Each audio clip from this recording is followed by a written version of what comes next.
ಸರ್ವೇಭ್ಯೋ ನಮಸ್ತೆ. ಗುರುಬ್ರಹ್ಮ ಗುರುರ್ವಿಷ್ಣು ಗುರುದೇವೋ ಮಹೇಶ್ವರ, ಗುರು ಸಾಕ್ಷಾತ್ ಪರಬ್ರಹ್ಮ ತಸ್ಮೈ ಶ್ರೀ ಗುರವೇ ನಮಃ. ಕುಂಡಲೀಕೃತ ನಾಗೇಂದ್ರ ಖಂಡೇಂದು ಕೃತಶೇಖರ ಪಿಂಡೀಕೃತ ಮಹಾವಿಘ್ನ ದುಂಡಿರಾಜ ನಮೋಸ್ತುತೆ. ನಮಃ ಸೂರ್ಯಾಯ ಸೋಮಾಯ ಮಂಗಳಾಯ ಬುಧಾಯ ಚ ಗುರುಶುಕ್ರಶನಿಭ್ಯಶ್ಚ ರಾಹವೇ ಕೇತವೇ ನಮಃ.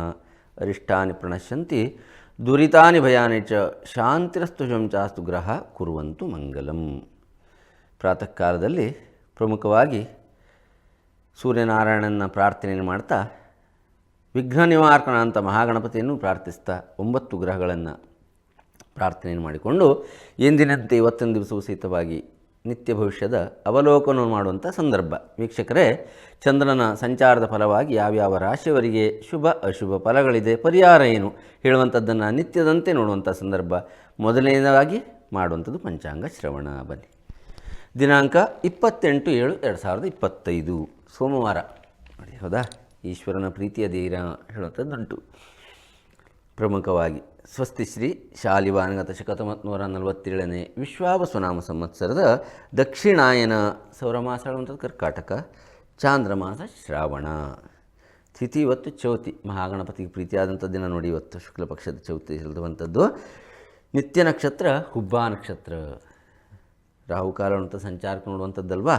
ಬೆಳಗ್ಗೆ 7:42ರಿಂದ 9:17 ರಾಹುಕಾಲ ಸಂಚಾರಕ್ಕೆ ನೋಡುವಂಥದ್ದು. ಗುಳಿಕ ಕಾಲ ಅನ್ನುವಂಥದ್ದು ಮಧ್ಯಾಹ್ನ ಇವತ್ತು 2 ಗಂಟೆಗಿಂತ ಪ್ರಾರಂಭವಾದರೆ 3:35 ಈ ಒಂದು ಸಮಯವನ್ನು ಬಿಟ್ಟು ಬಾಕಿ ಇದರಲ್ಲಿ ಸಂಚಾರಕ್ಕೆ ಒಳ್ಳೆಯದಾದಂಥ ಮುಹೂರ್ತ ಅಂತ ತಿಳಿಸ್ಬೋದು ಅಲ್ವಾ. ಇನ್ನು ಪಂಚಾಂಗ ಶ್ರವಣ ನಂತರದಲ್ಲಿ ನೋಡುವಂಥದ್ದೇನು? ಮೇಷಾದಿ ಮೀನ ಪರ್ಯಂತ 12 ರಾಶಿಗಳಿಗೆ ಶುಭ ಅಶುಭ ಫಲಗಳನ್ನು ನೋಡುವಂಥ ಸಂದರ್ಭ. ಯಾಕೆ ತಡ? ಮೊದಲನೇ ರಾಶಿ ಮೇಷರಾಶಿ.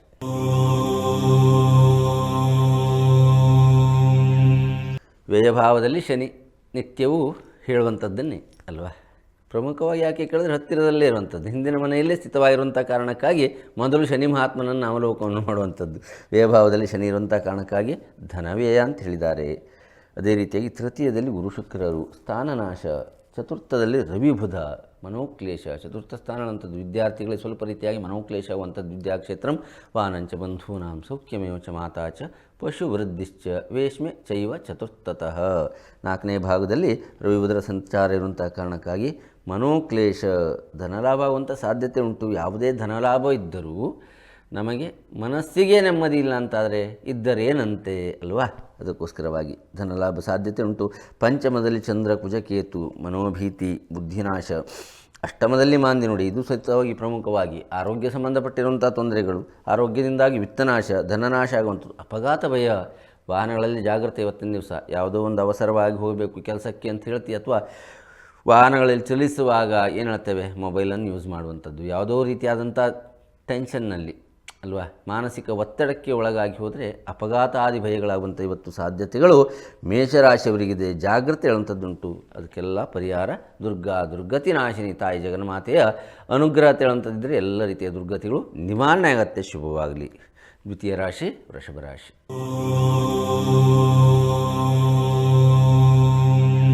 ದ್ವಿತೀಯ ಸ್ಥಾನದಲ್ಲಿ ಗುರು ಶುಕ್ರರು, ಏಕಾದಶದಲ್ಲಿ ಶನಿ.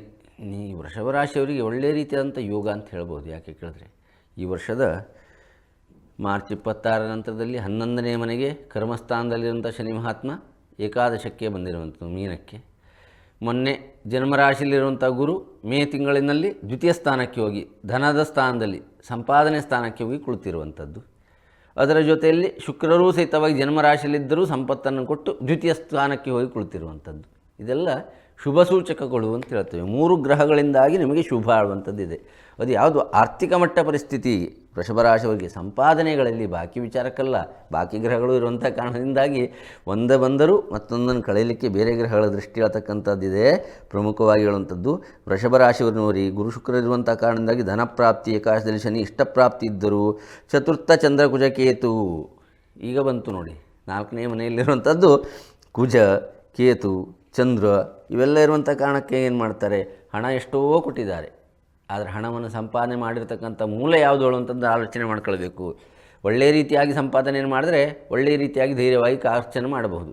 ಬೇಡದೇ ರೀತಿಯಂಥ ವಾಮ ಮಾರ್ಗಗಳಿಂದ ಧನ ಸಂಪತ್ತನ್ನು ಮಾಡಿದರೆ ಚತುರ್ಥದಲ್ಲಿರ್ತಕ್ಕಂಥ ಈ ಮುರುಘಗಳು ಏನು ಮಾಡ್ತಾರಂತೆ, ಮನೋಭಯವನ್ನು, ಬೇಡದ ಮೂಲಗಳಿಂದ ಹಣವನ್ನು ಲಂಚವನ್ನು ಸ್ವೀಕಾರ ಮಾಡಿ ಅಥವಾ ಯಾರಿಂದಲೂ ಒಂದು ಒತ್ತಡಕ್ಕೆ ನಾವು ಬಲಾತ್ಕಾರವಾಗಿ ಹಣವನ್ನು ನಾವು ಸಂಪಾದನೆ ಮಾಡಿದ್ರೆ ಭಯ ಇದ್ದೇ ಇರುತ್ತಲ್ವ. ಅದರ ಜೊತೆಯಲ್ಲಿ ಮಾನಹಾನಿ, ಅದರಿಂದಾಗಿ ಸಾಮಾಜಿಕವಾಗಿ ನಮ್ಮ ಹೆಸರು ಹೋಗುವಂಥ ಸಾಧ್ಯತೆ, ಮನೋಕ್ಲೇಶ, ಮಾನಹಾನಿ ಆದಮೇಲೆ ಅಯ್ಯೋ ನಾನು ಹಾಗೆ ಮಾಡಿದ್ನೆಲ್ಲ ಕೊರಗುವಂಥದ್ದು, ಇವೆಲ್ಲ ಬರುವಂಥ ಸಾಧ್ಯತೆ ವೃಷಭ ರಾಶಿಯವರುಂಟು. ಕರ್ಮದಲ್ಲಿ ರಾಹು ನೋಡಿ, ಕರ್ಮಸ್ಥಾನ ಅಂತಂದರೆ ಜ್ಞಾನಂ ಕರ್ಮಂ ಸ್ಥಿತಿಂ ಚೈವ ಪ್ರತಾಪಂ ಪೌರುಷಂ ಶ್ರುತಿ ಜೀವನಂ ಭೂಷಣಂ ವಸ್ತ್ರಂ ವದೇ ದಶಮತತ್ಸುದಿನ. ನೀವು ಮಾಡಿರುವಂಥ ಕರ್ಮಕ್ಕೆ ನೀವೇ ಹೊಣೆಗಾರರು. ಸ್ವಯಂಕೃತೋಪರಾಧಶ್ಚ ಸ್ವಯಮೇವಾನುಭೂಯತೆ. ನಾವು ಮಾಡಿರ್ತಕ್ಕಂಥದ್ದಕ್ಕೆ ನಾವೇ ಹೊಣೆಗಾರರು, ಇನ್ನೊಬ್ಬರಲ್ಲ. ಕರ್ಮಸ್ಥಾನ ಅಂತಂದ್ರೆ ಉದ್ಯೋಗ ಸ್ಥಾನ. ಉದ್ಯೋಗ ಸ್ಥಾನಗಳಲ್ಲಿ ಜಾಗ್ರತೆ ಬೇಕು. ಉದ್ಯೋಗ ಸ್ಥಾನಗಳಲ್ಲಿ ಧನ ಸಂಪಾದನೆ ಜಾಸ್ತಿ ಮಾಡಿ ಹೆಚ್ಚು ಹಣ ಸಂಪಾದನೆ ಮಾಡಬೇಕು. ಅತಯಾಸಿಗೆ ಹೋದರು ವೃಷಭ ರಾಶಿಯವರಿಗೆ ಮಾನಹಾನಿಗಳು ಎಲ್ಲವೂ ಸಿತವಾಗಿ ಕಟ್ಟಿಟ್ಟದ್ದು. ಅದಕ್ಕೋಸ್ಕರವಾಗಿ ಕರ್ಮದಲ್ಲಿ ರಾಹು ಇರುವಂಥ ಕಾರಣಕ್ಕಾಗಿ ಜಗಳಗಳು, ಕಲಹಗಳು, ರಾಜಭಯ ಇವೆಲ್ಲ ಮೇಲಾಧಿಕಾರಿಗಳಿಂದ ಕೊಡುವಂಥದ್ದಿದೆ. ಜಾಗ್ರತೆ ಅವಶ್ಯಕತೆ ಉಂಟು. ದುರ್ಗಾ ಆರಾಧನೆಯನ್ನು ಮಾಡಿಕೊಂಡು ಬಿಟ್ಟರೆ ಬರುವಂಥ ಕಷ್ಟಗಳಿಂದ ನಿವಾರಣೆ ಆಗುತ್ತೆ. ಶುಭವಾಗಲಿ. ಮೂರನೇ ರಾಶಿ ನೋಡುವಂಥ ಸಂದರ್ಭ ಮಿಥುನ ರಾಶಿ.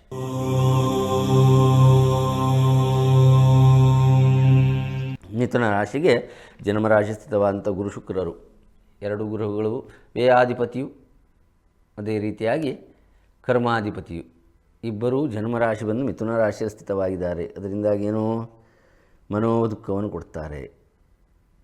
ಶುಕ್ರ ಇರುವಂಥ ಕಾರಣಕ್ಕಾಗಿ ಜನ್ಮರಾಶಿಯಲ್ಲಿದ್ದರೆ ಸಂಪತ್ತನ್ನು ಕೊಡ್ತಾನೆ. ಆದರೆ ಬೃಹಸ್ಪತಿಲಿ ಬಿಡುವಂಥ ಸಾಧ್ಯತೆ ಇಲ್ಲ. ಮನೋದುಃಖವನ್ನು, ಸಂಪತ್ತನ್ನು ಕೊಟ್ಟರು ಅನುಭವಿಸುವಂಥ ಯೋಗವನ್ನು ಶುಕ್ರ ಕೊಟ್ಟರು, ಅನುಭವಿಸುವಂಥ ಯೋಗ್ಯತೆಯನ್ನು ಗುರುಗಳು ಅಂತ ತಪ್ಪಿಸುವಂಥದ್ದು ಮಿಥುನ ರಾಶಿಯವರಿಗಿದೆ. ಸಂತೋಷ ಶೃಂಗಾರ ಇದ್ದರೂ ಆರೋಗ್ಯ ನಷ್ಟ, ಆರೋಗ್ಯ ಸಂಬಂಧವಾಗಿರ್ತಕ್ಕಂಥದ್ದು ತೊಂದರೆಗಳು ಬರುವಂಥದ್ದಿದೆ.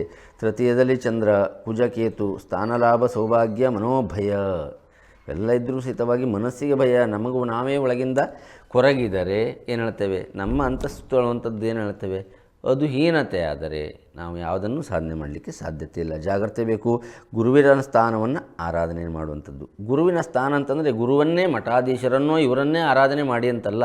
ನಮ್ಮ ತಾಯಿಯೂ ನಮಗೆ ಮೊದಲ ಗುರುವಾಗಿರ್ತಾರೆ. ಅವರಿಗೆ ಒಂದು ರೀತಿಯಾದಂಥ ಪ್ರೀತಿ ಪಾತ್ರರಾಗಿ ಮಾಡಿ ನಾವು ನೋಡುವಂಥದ್ದು, ಅವರಿಗೆ ಶುಶ್ರೂಷೆ ಮಾಡುವಂಥದ್ದು, ಅವರಿಗೆ ಬೇಕಾದಂಥ ವಸ್ತುಗಳನ್ನು ತಂದು ಕೊಡುವಂಥ, ಅವರ ಮನಸ್ಸಿಗೆ ಸಂತೋಷ ಮಾಡಿದ್ರು ಗುರುವಿನ ಅನುಗ್ರತೆ ಹೇಳುವಂಥದ್ದು ಸಿಕ್ಕಿತ್ತು. ಅದರ ಜೊತೆಯಲ್ಲಿ ವಿದ್ಯೆ ಕಲಿಸಿರುವಂಥ ವ್ಯಕ್ತಿಗಳು ನಮಗೆ ಗುರುಗಳು. ಒಳ್ಳೆಯ ಬುದ್ಧಿಯನ್ನು ಹೇಳಿಕೊಟ್ಟವರು ಗುರುಗಳು. ಇಂಥದ್ದನ್ನು ಮಾಡುವಂಥ ಒಳ್ಳೆಯ ದಾರಿಯನ್ನು ಮನುಷ್ಯನಿಗೆ ಯಾರು ಕೊಟ್ಟಿರ್ತಾರೋ ಅವೆಲ್ಲ ಗುರುವಿನ ಸ್ಥಾನಕ್ಕೆ ಅರ್ಹರು ಉಳ್ಳುವಂಥದ್ದುಂಟು. ಪ್ರಮುಖವಾಗಿ ಮಿಥುನ ರಾಶಿಯವರು ಮಾಡುವಂಥದ್ದು ಗುರುವಿನ ಸ್ಥಾನವನ್ನು ಇವತ್ತಿನ ದಿವಸ ಆರಾಧನೆ ಮಾಡಿ ಶುಭವಾಗಲಿ. ಮುಂದಿನ ರಾಶಿ ಚಂದ್ರನ ರಾಶಿ ಆಧಿಪತ್ಯ ಆಳುವಂಥದ್ದು ಕರ್ಕಾಟಕ ರಾಶಿ.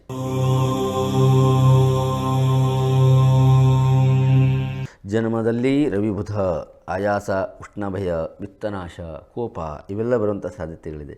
ಅದೇ ರೀತಿಯಾಗಿ ವ್ಯಯದಲ್ಲಿ ಗುರು ಶುಕ್ರರು, ವ್ಯಯಭಾವದಲ್ಲಿ ಮನೋದುಃಖ, ವೈರಾಗ್ಯವನ್ನು ಕೊಡ್ತಾರೆ.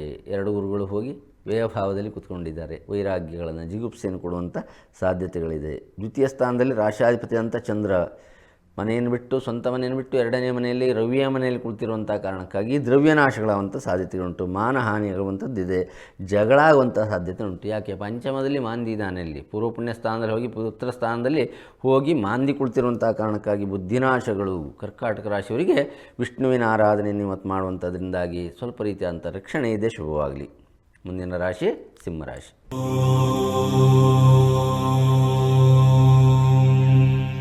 ಜನ್ಮರಾಶಿಯಲ್ಲಿ ವ್ಯಯಾಧಿಪತಿಯಾಗಿ ರವಿಯ ರಾಶಿಯಲ್ಲಿ ಚಂದ್ರ, ಕುಜ, ಕೇತು, ಮನೋಭಯ ಉಂಟು, ವಿತ್ತನಾಶ ಉಂಟು, ಪಿತ್ತದೋಷಗಳಿದೆ. ಅದೇ ರೀತಿಯಾಗಿ ಧೈರ್ಯನಾಶಗಳಿದೆ. ಜೊತೆಯಲ್ಲಿ ಅಷ್ಟಮ ಶನಿ, ಅಷ್ಟಮಸ್ತೆ ಯಥಾಕೇಟು ವಾತ ರೋಗಾದಿ ಪೀಡಿತ ಅಂತೇಳಿದ್ದಾರೆ. ವಾತ ಸಂಬಂಧಪಟ್ಟಿರುವಂಥ ತೊಂದರೆಗಳು ಬರುವಂಥದ್ದು.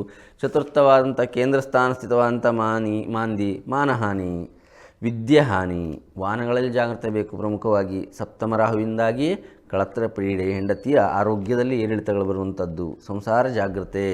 ಲಕ್ಷ್ಮೀ ನರಸಿಂಹನ ಆರಾಧನೆ ಹೇಳುವಂಥದ್ದು ಪ್ರಮುಖವಾಗಿ ಸಿಂಹರಾಶಿಯವರಿಗೆ ಬೇಕು. ಲಕ್ಷ್ಮೀ ನರಸಿಂಹ ಆರಾಧನೆ ಮಾಡಿಕೊಂಡು ಬಿಡಿ, ಶುಭವಾಗಲಿ. ಮುಂದಿನ ರಾಶಿ ನೋಡುವಂಥ ಸಂದರ್ಭ ಕನ್ಯಾ ರಾಶಿ.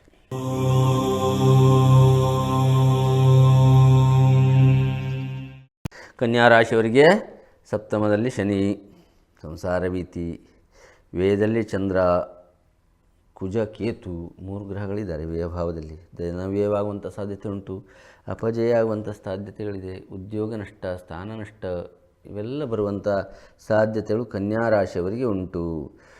ಆದರೆ ಕರ್ಮಭಾವದಲ್ಲಿ ಗುರು ಶುಕ್ರರು ಕರ್ಮಸ್ಥಾನ ಹೇಳುವಂಥದ್ದು ಉದ್ಯೋಗ ಸ್ಥಾನದಲ್ಲಿ 10ನೇ ಮನೆಯಲ್ಲಿ ಕೇಂದ್ರ ಸ್ಥಾನದಲ್ಲಿ ಗುರು ಶುಕ್ರರಿಬ್ಬರು ಇರುವಂಥದ್ರಿಂದ ಏನಾಗುತ್ತೆ, ಸ್ವಲ್ಪ ರೀತಿಯಾಗಿ ಯಾವುದೋ ವಿಚಾರಗಳಲ್ಲಿ ನೀವು ಮಾಡಿರುವಂಥ ಕೆಲಸವನ್ನು ಸಮರ್ಥನೆ ಮಾಡಲಿಕ್ಕೆ ಹೋಗ್ತೀರಾ, ಅದು ತಪ್ಪಾಗಿ ಕಲಹ ಆಗುವಂಥ ಸಾಧ್ಯತೆಗಳು, ದಾರಿದ್ರ್ಯತೆ ಇವೆಲ್ಲ ಬರುವಂಥ ಸಾಧ್ಯತೆಗಳು ಕನ್ಯಾ ರಾಶಿಯವರಿಗೆ ಉಂಟು. ವಿಷ್ಣುವಿನ ಆರಾಧನೆಯನ್ನು ಮಾಡಿ, ಶ್ರೀಮನ್ನಾರಾಯಣನ ಆರಾಧನೆಯನ್ನು ಮಾಡಿ, ಸಾಧ್ಯ ಇದ್ದರೆ ವಿಷ್ಣು ಸಹಸ್ರನಾಮ ಪಾರಾಯಣವನ್ನು ಸಾಯಂಕಾಲದ ಹೊತ್ತಿನಲ್ಲಿ ಮಾಡಿಕೊಳ್ಳುವಂಥದ್ದನ್ನು ಕನ್ಯಾ ರಾಶಿಯವರು ಮಾಡಿ ಶುಭವಾಗುತ್ತೆ. ಮುಂದಿನ ರಾಶಿ ತುಲಾರಾಶಿ.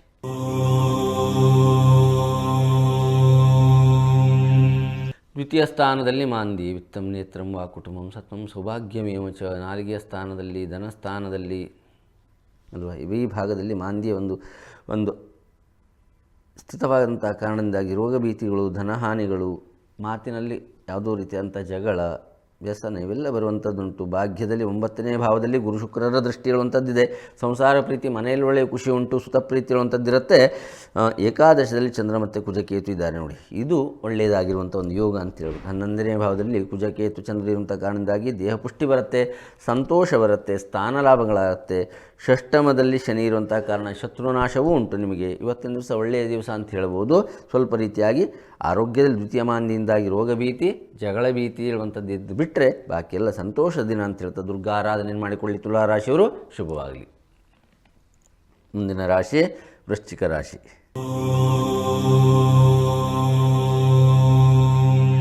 ವೃಶ್ಚಿಕ ರಾಶಿಯವರಿಗೆ ಈ ವರ್ಷದಲ್ಲಿ ಸ್ವಲ್ಪ ರೀತಿಯಾಗಿ ಉಂಟಲ್ವ, ಚಂದ್ರನ ಗೋಚಾರದಿಂದಾಗಿ ಶುಭ ಫಲ ಸಿಕ್ಕೀತೇ ವಿನಃ ಬಾಕಿ ಗ್ರಹಗಳಿಂದಾಗಿ ಸ್ವಲ್ಪ ರೀತಿಯಾಗಿ ಪರೀಕ್ಷೆಯ ಕಾಲ ಆಳುವಂಥದ್ದು ಅಲ್ವಾ. ಅಷ್ಟಮದಲ್ಲಿರುವಂಥ ಗುರುವಿನಿಂದಾಗಿ ತೊಂದರೆಗಳು, ಪಂಚಮದಲ್ಲಿರುವಂಥ ಶನಿ ಮಹಾತ್ಮನಿಂದಾಗಿ ಪರೀಕ್ಷೆ ಇವೆಲ್ಲ ಬರುವಂಥ, ಚತುರ್ಥ ರಾಹುವಿನಿಂದಾಗಿ ಪರೀಕ್ಷೆಗಳು ಇವೆಲ್ಲ ಬರುವಂಥದ್ದು ಇರುತ್ತೆ. ಜಾಗ್ರತೆ ಬೇಕು. ಜನ್ಮರಾಶಿಯಲ್ಲಿ ಮಾಂದಿಸ್ತವಂಥ ಕಾರಣದಿಂದಾಗಿ ರೋಗಿ ಕ್ಷತಾಂಗೋ ಗುಳಿಕೆ ತನುಸ್ತೆ ಹೇಳುವಂಥದ್ದುಂಟು. ಆರೋಗ್ಯದಲ್ಲಿ ತೊಂದರೆಗಳು, ಕ್ಷತಾಂಗ ಹೇಳುವಂಥದ್ದು ಬರುತ್ತೆ. ಪಂಚಮ ಶನಿ, ಪಂಚಮಸ್ತೆ ಶನಿಶ್ಚಯ ಅಂದರೆ ನಾವು ಕಷ್ಟಪ್ರದಾಯಕ ಅಂತ ಹೇಳಿದ್ದಾರೆ. ಕಷ್ಟ ಸಂಬಂಧಪಟ್ಟಿರುವಂಥದ್ದು, ಕಷ್ಟ ಅಂತಂದರೆ ಕೇವಲ ಒಂದು ಯಾವ ರೀತಿಯಾಗಿ ಅಂತ ಹೇಳ್ತಾರೆ, ಎಲ್ಲ ರೀತಿಯ ಕಷ್ಟ ಬರ್ಬೋದು. ನಮಗೆ ಯಾವ ರೀತಿ ಪರೀಕ್ಷೆ ಬರುತ್ತೆ ಅಂತ ಶನಿ ಮಹಾತ್ಮನನ್ನು ನಾವು ಆಲೋಚನೆಯನ್ನು ಮಾಡಲಿಕ್ಕೂ ಸಾಧ್ಯತೆ ಇಲ್ಲ, ಶನಿ ಮಹಾತ್ಮನ ಅರಿಯಲಿಕ್ಕೂ ಸಾಧ್ಯತೆ ಇಲ್ಲ. ಹಲವಾರು ಇದೆಯಾ ಅಂತ ಕಷ್ಟಗಳನ್ನು ಕೊಡುವಂಥ ಶಕ್ತಿ, ಯೋಗ್ಯತೆ ಶನಿ ಮಹಾತ್ಮನಿಗೆ ಉಂಟಂತೆ. ಕಷ್ಟಪ್ರದ ಚತುರ್ಥ ರಾಹುವಿನಿಂದಾಗಿ ಮಾನಹಾನಿಗಳು ಬರುವಂಥದ್ದುಂಟು. ಅಷ್ಟಮದಲ್ಲಿ ಗುರು ಶುಕ್ರರು, ರೋಗಪೀಡೆ, ಕರ್ಮದಲ್ಲಿ ಚಂದ್ರ, ಕುಜ, ಕೇತು, ಕಲಹ ಹೇಳ್ತಕ್ಕಂಥದ್ದುಂಟು. ಮನೋಜಯ ಇದ್ದರೂ ಜಾಗ್ರತೆ ಹೇಳುವಂಥದ್ದು ವೃಶ್ಚಿಕದವರಿಗೆ ಬೇಕು. ಪ್ರಮುಖವಾಗಿ ಸುಬ್ರಹ್ಮಣ್ಯನ ಆರಾಧನೆಯನ್ನು ಮಾಡುವಂಥದ್ದನ್ನು ಮಾಡಿಕೊಳ್ಳಿಬಿಡಿ. ಸುಬ್ರಹ್ಮಣ್ಯನ ದೇವರ ಅನುಗ್ರಹತೆ ಇದ್ದರೆ ಪ್ರಮುಖವಾಗಿ ಎಲ್ಲ ರೀತಿಯ ತೊಂದರೆಗಳಿಂದ ಹೊರಬರಲಿಕ್ಕೆ ವೃಶ್ಚಿಕ ರಾಶಿಯವರಿಗೆ ಸಾಧ್ಯತೆ ಉಂಟು, ಶುಭವಾಗಲಿ. ಮುಂದಿನ ರಾಶಿ ಗುರುವಿನ ರಾಶಿಯಾದಂಥ ಧನುರ್ರಾಶಿ.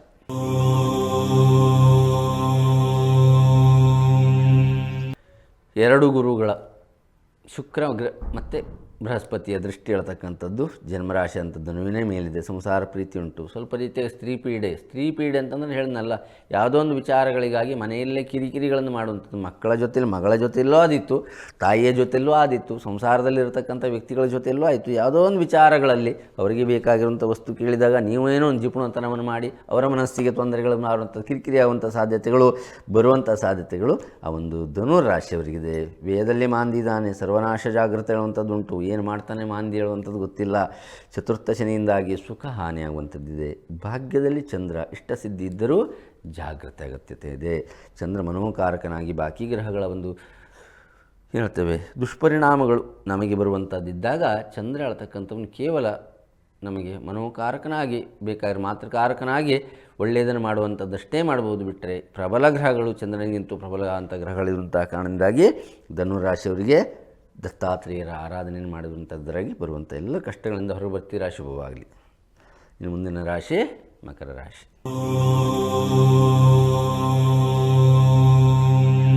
ಮಕರ ರಾಶಿಯವರಿಗೆ 2ನೇ ಮನೆಯಲ್ಲಿ ರಾಹು ಹೇಳ್ತಕ್ಕಂಥದ್ದೇ ಉಂಟಲ್ವ. ಕೆಲವೊಂದು ರೀತಿಯಾಗಿ ಏನು ಹೇಳ್ತೇವೆ ನಾವು, ಒಂದೇ ಫಲವನ್ನು ಹೇಳುವಂಥದ್ದಲ್ಲ, ಹಲವಾರು ರೀತಿಯಾಗಿ ಬರುವಂಥ ಸಾಧ್ಯತೆಗಳಿದೆ. ನಾವು ಒಂದೇ ಮನೆಯಲ್ಲಿರ್ತೇವೆ, ಒಂದೇ ಕುಟುಂಬಕ್ಕೆ ಸಂಬಂಧಪಟ್ಟಿರುವಂಥವರು, ಎಲ್ಲರೂ ರಕ್ತ ಸಂಬಂಧಿಗಳಾಗಿರ್ತೇವೆ. ಆದರೂ ಸಹಿತವಾಗಿ ಮನುಷ್ಯನ ಒಳಗೆ ಸುಪ್ತಾವಸ್ಥೆಯಲ್ಲಿರುವಂಥದ್ದು ಏನು ಹೇಳ್ತೇವೆ, ಮತ್ಸರ ಅಲ್ವಾ, ಅರಿಷಡ್ ವರ್ಗಗಳಲ್ಲಿ ಒಂದು ನಂಜು ಅಂತ ಹೇಳ್ತೇವೆ ಅಲ್ವಾ, ಹೊಟ್ಟೆ ಕಿಚ್ಚು, ಅವೆಲ್ಲ ರಾಹುವಿನಿಗೆ ಸಂಬಂಧಪಟ್ಟಿರುವಂಥದ್ದಿದೆ. ಮಾತೇ ವಿಷವಾಗಿ ಹೊರಗೆ ಬರುವಂಥದ್ದು ಅಲ್ವಾ, ವಿಷವನ್ನು ಪ್ರಾಶನ ಮಾಡಬೇಕು ಅಂತ ನನ್ನ ಮಾತಿನಿಂದೇ ವಿಷ ಹಾಕ್ತಕ್ಕಂಥ ಒಂದು ಸಾಧ್ಯತೆಗಳು, ಆ ಕೆಟ್ಟ ಮಾತುಗಳನ್ನಾಡಿ ಮನಸ್ಸಿಗೆ ಇನ್ನೊಬ್ಬರಿಗೆ ನೋವನ್ನು ಮಾಡುವಂಥ ಸಾಧ್ಯತೆಗಳು ಪ್ರಮುಖವಾಗಿರುವಂಥ ದ್ವಿತೀಯ ರಾಹುವಿನಿಂದಾಗಿ ಬರುವಂಥದ್ದು ಮಕರ ರಾಶಿಯವರಿಗಿದೆ. ಕಲಹ, ಧನನಾಶ, ಷಷ್ಠಮದಲ್ಲಿ ಗುರು ಶುಕ್ರರಿದ್ದಾರೆ, ಶತ್ರುಪೀಡೆ, ವಿಪತ್ತು ಇವೆಲ್ಲ ಬರುವಂಥ ಸಾಧ್ಯತೆಗಳು ಮಕರ ರಾಶಿಯವರಿಗುಂಟು. ಅಷ್ಟಮದಲ್ಲಿ ಚಂದ್ರ, ಕುಜ, ಕೇತು ನೋಡಿ. 8ನೇ ಮನೆಯಲ್ಲಿ ರಂಧ್ರಭಾವದಲ್ಲಿ 3 ಗ್ರಹಗಳು ಸ್ಥಿತವಾದಂಥದ್ರಿಂದಾಗಿ ಅನಿಷ್ಠ, ವಿತ್ತನಾಶ. ಏಕಾದಶದಲ್ಲಿ ಒಂದು ಮಾಂದಿ ಇದ್ದಾರೆ, 11ನೇ ಮನೆಯಲ್ಲಿ ಮಾಂದಿ ಇದ್ದರೂ ಒಳ್ಳೇದು ಮಾಡುತ್ತೆ ಅಂತ ಹೇಳುವಂಥದ್ದು ಹೇಳಿದರೆ, ಆದರೆ ಮಾಂದಿ ಇದ್ದರೂ ವಾಹನ ಭಯ ಆಡುವಂಥದ್ದುಂಟು. ಬೇಕಾಗಿರುವಂಥ ಮಕರ ರಾಶಿಯವರಿಗೆ ದುರ್ಗಾ ಆರಾಧನೆ ಮಾಡಿಕೊಂಡು ಬಿಡಿ. ದುರ್ಗಿಯ ಆರಾಧನೆಯನ್ನು ಹೇಳಿದರೆ ನಮಗೆ ಬರುವಂಥ ಎಲ್ಲ ಕಷ್ಟಗಳನ್ನು, ರಕ್ಷಣೆಯನ್ನು ಅಮ್ಮ ಕೊಡ್ತಾರೆ ಹೇಳುವಂಥದ್ದನ್ನು ಹೇಳುತ್ತಾ ಮುಂದಿನ ರಾಶಿ ಹೇಳುವಂಥದ್ದು ಕುಂಭರಾಶಿ.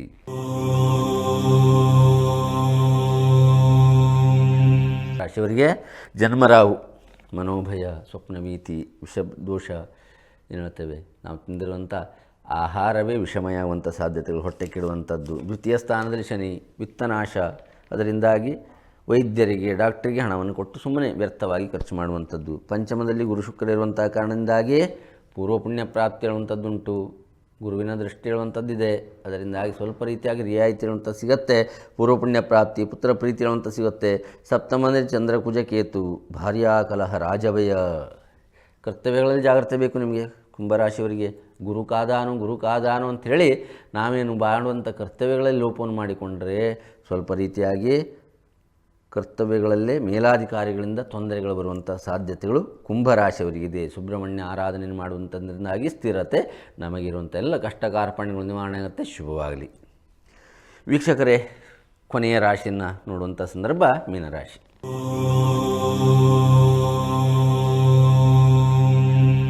ಜನ್ಮರಾಶಿಯಲ್ಲಿ ಶನಿ ಮಹಾತ್ಮ.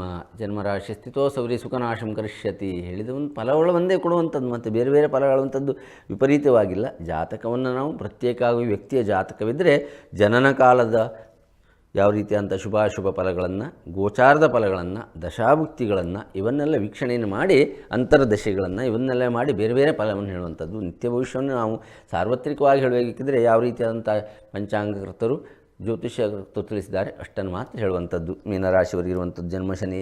ಜನ್ಮರಾಶಿಯಲ್ಲಿದ್ದರೆ ಉಷ್ಣಭಯ ಹೇಳುವಂಥದ್ದುಂಟು, ಕೋಪ, ಸ್ವಲ್ಪ ರೀತಿಯಾಗಿ ಗರ್ವ, ನಮ್ಮ ಮೇಲೆ ನಮಗೆ ಅಹಂಕಾರ ಆಳುವಂಥದ್ದು ಬರುವಂಥದ್ದು ಇರುತ್ತೆ. ಚತುರ್ಥದಲ್ಲಿ ಗುರು ಇದ್ದಂಥ, ಶುಕ್ರ ಇದ್ದಂಥ ಕಾರಣದಿಂದಾಗಿ ಬಂಧು ಕ್ಲೇಶ, ದಾಯಾದಿಗಳೆಂದರೆ ನಮಗೆ ತೊಂದರೆಗಳು ಬರುವಂಥದ್ದಿರುತ್ತೆ. ಪಂಚಮದಲ್ಲಿ ರವಿ ಬುಧ, ಮನೋಭೀತಿ, ಪುತ್ರ ಕಲಹ, ಮಕ್ಕಳೊಂದಿಗೆ ಮಾತಿಗೆ ವಾಗ್ವಾದಕ್ಕೆ ಹೋಗಬೇಡಿ, ಮಕ್ಕಳಿಗೆ ಸುಮ್ಮನೆ ಬೈಲಿಕ್ಕೆ ಹೋಗಬೇಡಿ. ಇವತ್ತು ಅಪ್ಪನ ಮೇಲೆ ಮಕ್ಕಳಿಗೆ ಕೋಪ ಬರುವಂಥ ಸಾಧ್ಯತೆಗಳುಂಟು. ಪುತ್ರ ಕಲಹ ಹೇಳುವಂಥದ್ದು. ಷಷ್ಠಮದಲ್ಲಿ ಚಂದ್ರ ಇದ್ದ ಕಾರಣ ಶತ್ರುನಾಶ, ಮನೆಯ ಹೊರಗಿದ್ದವರು ಯಾವುದೇ ಶತ್ರುನಾಶಗಳು ಅವ್ರ ಕೈ ಕೆಳಗಾದೀತು, ಅದರ ಮನೆಯ ಒಳಗಿರ್ತಕ್ಕಂಥ ವ್ಯಕ್ತಿಗಳು ಏನಾಗುತ್ತೆ ನಿಮ್ಮ ಮೇಲೆ ಮುನಿಸಿಕೊಳ್ಳುವಂಥ ಸಾಧ್ಯತೆಗಳಿದೆ. ಮನೆಯಲ್ಲಿ ಜಾಗ್ರತೆ ಬೇಕು. ಮೀನರಾಶಿಯವರು ಈಶ್ವರ ಆರಾಧನೆಯನ್ನು, ಈಶ್ವರ ದೇವಸ್ಥಾನಕ್ಕೆ ಹೋಗಿ ಒಂದು ಶಿವಪೂಜೆಯನ್ನು ಮಾಡಿ, ಬಿಲ್ವಪತ್ರೆಯನ್ನು, ತ್ರಿದಳಂ ತ್ರಿಗುಣಾಕಾರಂ ತ್ರಿನೇತ್ರಂಚ ತ್ರಿಯಾಯುಧಂ ತ್ರಿಜನ್ಮ ಪಾಪ ಸಂಹಾರಂ ಏಕ ಬಿಲ್ವಂ ಶಿವ ಅರ್ಪಣಂ, ಒಂದು ಬಿಲ್ವಪತ್ರೆಯನ್ನು ಕೊಟ್ಟು ಒಂದು ರುದ್ರಾಭಿಷೇಕ ಮಾಡಿ ಬನ್ನಿ.